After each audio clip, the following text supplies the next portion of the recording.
देश आजाद हुआ, देश आजाद होने के बाद आप लोग स्वतंत्र नहीं हो गए, आपको उससे भी बड़ी जिम्मेदारियां निभाने के लिए तैयार होना पड़ा। और आज जब दुश्मन मुंह भाई खड़ा है तो ऐसे में आप लोग यदि सतर्क हो जाते हैं, समझ जाते हैं, उसकी चाल पर ध्यान रखते हैं, उसके द्वारा दिए जाने वाले मीठे जहर पर ध्यान रखते हैं, तो आप बहुत अच्छी तरह से अपनी सुरक्षा कर सकते हैं। उसके जाल में हमें नहीं आना है, उनसे हमने कोई रिश्ता नहीं रखना है, कोई संबंध नहीं रखना।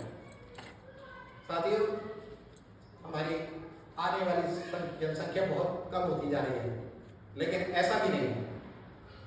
जनसंख्या शेरों की कम होती है, गीदड़ों की बढ़ती है, इस पर विचार करने की कोई आवश्यकता नहीं है। लेकिन वोट बैंक एक ऐसा बैंक है जो बहुत महत्वपूर्ण होता है।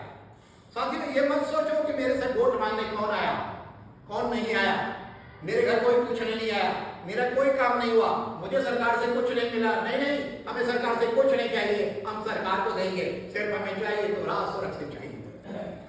हमारी सोच सिर्फ यही होनी चाहिए, और इसी सोच को रखते हुए हम इस समाज को बचा सकते हैं। सिर्फ ये बात मैं जानता हूं ऐसा नहीं है, आप सभी ये बातें जानते हैं बहुत बेहतर तरीके से। हर व्यक्ति आता, हर बैठा हुआ शख्स जानता है,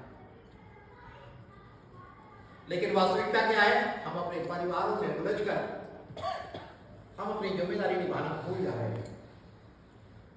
अब हमें ऐसा नहीं करना है, हमें जिम्मेदारियां निभानी है। प्रथम जिम्मेदारी हमारी परिवार की होती है, परिवार की सुरक्षा की होती है, उनकी रोजी रोटी की होती है। लेकिन वो रोजी रोटी, वो सुरक्षा कैसे प्राप्त होगी, भविष्य के लिए कैसे प्राप्त होगी?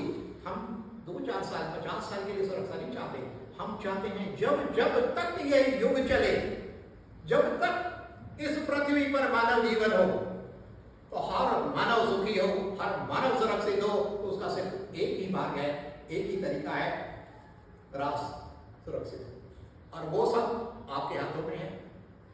इतना कहकर मैं अपनी बड़ी को विराम दूंगा।